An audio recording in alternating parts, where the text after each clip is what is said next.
Getting your freight broker license is not the hard part. The hard part is knowing what to do after you get it. Because a freight broker license gives you permission to broker freight, but it doesn't give you shippers. It doesn't give you carriers. It doesn't give you loads, and it definitely doesn't give you revenue or profit. Most certainly, it doesn't give you a roadmap, a step-by-step plan to build the business. This is where a lot of beginners get caught off guard. They think, once I get my authority approved, I'm officially a freight broker, so now I can start making money. Well, legally that's true. You may be able to broker freight, but practically you still need customers and carriers and systems and sales skills and a basic understanding of how freight actually moves. So in this video, I'm going to show you how to get your freight broker license as a complete beginner, step by step, in plain English, okay? I'll explain what the license is, how to apply, what's the cost, how long it usually takes, and the biggest mistake beginners make after they get the license. All right, so for those of you that don't know me, my name is Dennis Brown. I'm the founder of Freight Broker Bootcamp. I've done over $200 million in sales as a freight broker, and I've helped train over 10,000 students worldwide to join the freight broker industry. So let's get into it.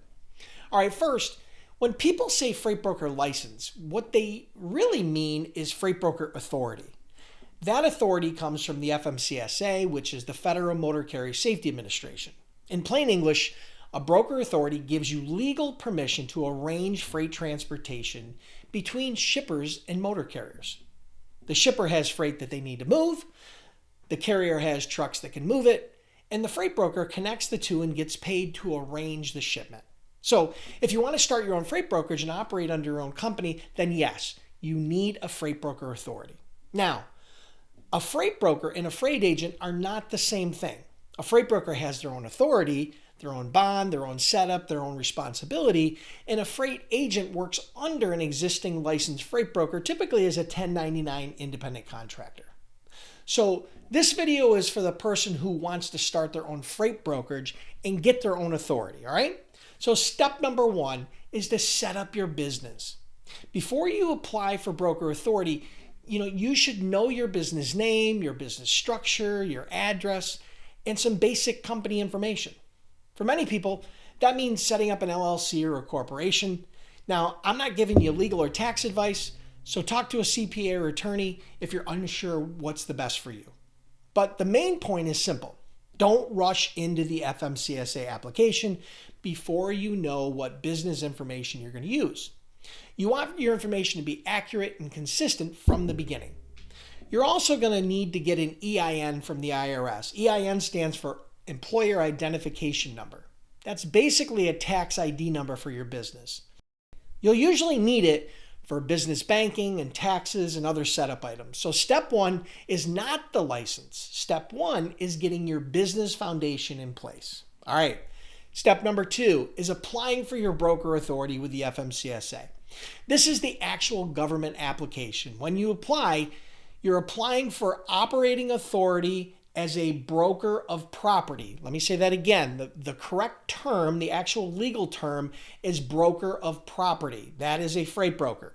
Once you submit the application, you'll receive an MC number. That MC number stands for motor carrier.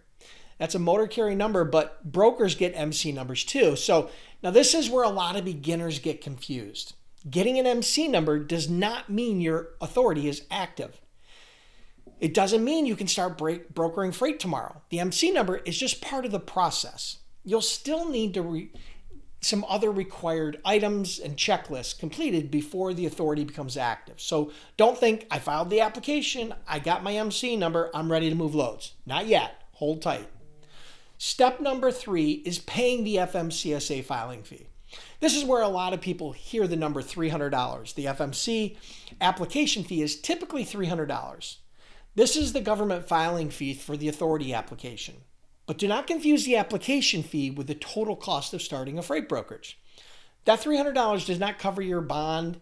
It doesn't cover your BOC3. It doesn't cover your business setup. It doesn't cover software or training. And it doesn't cover operating expenses. So yes, the filing fee is very straightforward.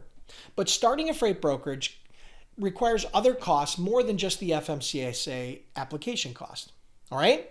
Step number 4. Step number 4 is getting your broker bond or trust.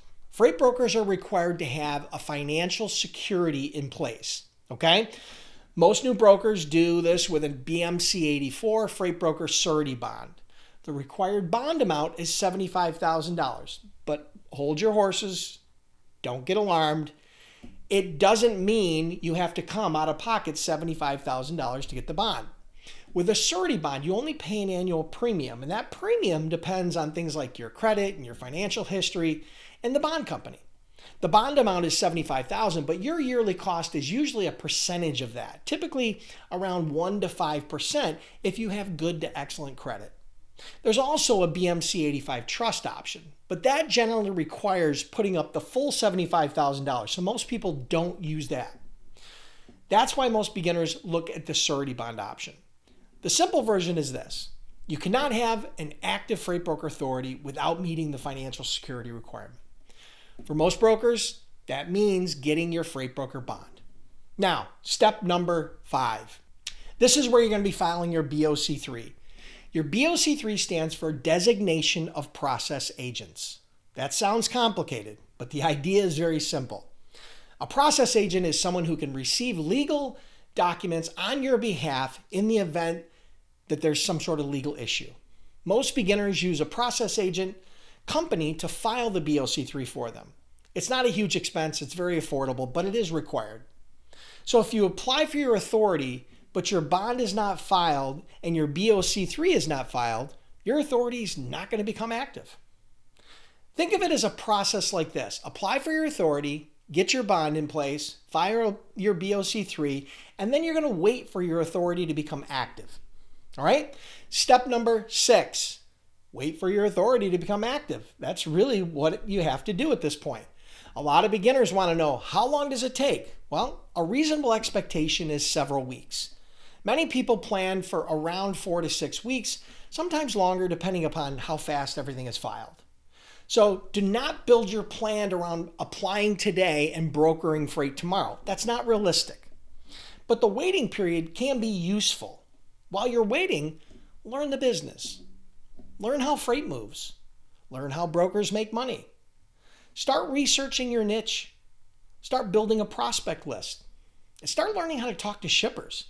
Because once your authority becomes active, you don't want to be staring at your screen thinking, now what? That's where a lot of new brokers get stuck. They get the authority, they get the load board, they get the pretty website, they get an email address, and then they realize they have no customers, no freight, no process, and no real plan. That's a bad place to be. All right? Once your broker authority is active, you can legally start brokering freight, but that does not mean you're ready. There's a big distinction there. Getting licensed gives you permission to operate, but it doesn't give you customers. It does not teach you how to quote loads. It doesn't teach you how to make sales calls. It doesn't teach you how to handle late pickups and missed deliveries and claims and fraud or unpaid invoices. That's the business side of freight brokerage. The license is just the starting point. Think of it like getting a fishing license. I love fishing. So the fishing license gives you permission to fish, but it doesn't teach you where the fish are or what bait to use or how to catch anything, right? Freight brokerage works the same. The license gives you permission to play the game, but it doesn't teach you how to win the game. The biggest mistake beginners make in this process is believing that getting the license is the finish line. It's not. It's the starting line. If you spend all your time trying to get the license, but you spend no time learning how to find shippers and price freight and vet carriers and manage shipments, you're going to struggle because customers are the lifeblood of this business. No customers means no freight. No freight means no revenue. No revenue means no business. That's why I tell beginners not to wait until after they get their license to start learning. Start learning before you apply, or at least while your authority is pending. Learn how brokers actually make money. Learn how to choose your niche. Learn how to prospect. Learn how to ask better questions. And learn how to avoid sounding like every other broker calling a shipper and saying, hey, do you have any loads I can quote? Because that's what most beginners do, and that's why shippers ignore them. So, if you're brand new, here's my advice. Don't rush into this blind. Understand the process. Understand the cost. Understand the timeline. Understand what the license does and what it doesn't do. Because getting licensed is not the same as being ready. The paperwork gets you legal, but the knowledge and the skills get you paid. Hey, if this video helped you, hit the like button to let us know, then subscribe to the channel and drop a comment below with the word license. And if enough people comment, I'll create another video breaking down the 7 big mistakes that new brokers make before they even get started. Again, comment license below, and thanks for watching. I'll see you in the next video.